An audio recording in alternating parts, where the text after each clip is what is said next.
Life is strange. Sometimes we think we know the path we want, but God has a different plan. My name is Eliab. I was born in a small village near Jerusalem. My father, Juan, was a fisherman. My mother, a weaver. Life was simple, but we were faithful to God. From a young age, I dreamed big. I love the story of David, the shepherd boy who became a king. Every night, my mother would read the scriptures and I would pray, "Lord, make me strong like David. I want to do something great for you," but life didn't go the way I hoped. When I was a teenager, my father's fishing boat sank in a storm. Our family had lost everything. I had to leave school and become a servant in a rich man's house. Every day, I scrubbed floors, did chores I never imagined I would do. I remember crying at night, asking God, "Why? I thought you had chosen me for something greater. Why am I here?" But I remember Joseph from the Bible, sold into slavery, thrown into prison, yet God chose him for something bigger. I held on to that hope.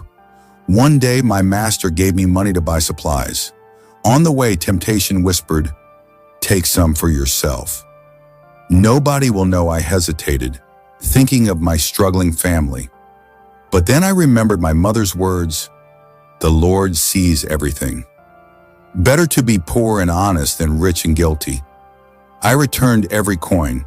My master was surprised. He promoted me to oversee the servants. That small act of faith changed everything. Years later, famine came. Families in my village were starving. My little brother became weak from hunger.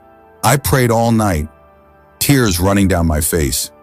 "Lord, help me feed your people." I started small, sharing my food with 2 children. The next day, others joined. Slowly, a small act of faith became a movement. People from other villages brought what little they had to share. Together, we fed hundreds. But it wasn't easy. Robbers attacked the food caravans. One night, I was beaten and left wounded. I cried out, "Lord, why so much pain when I am trying to serve you?" Then I remembered Isaiah's words, "We are the clay, you are the potter. We are all the work of your hands." I realized, like clay, I was being pressed, stretched, refined by the potter's hands. God was shaping me through trials.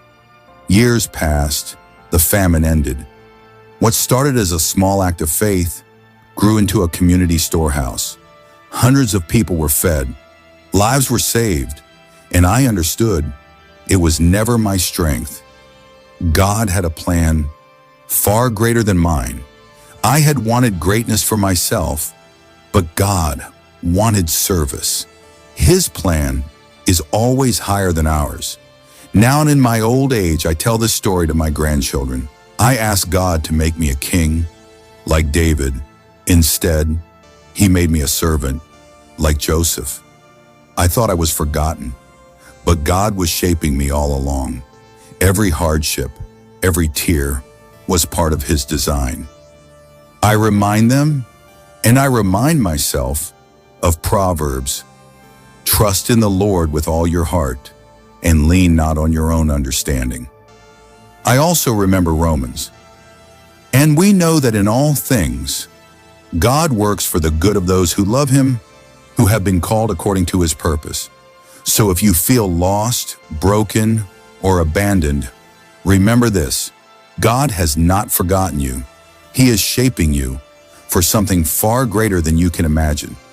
And one day, you will look back and say with me, "Now I understand. God had a different plan for me."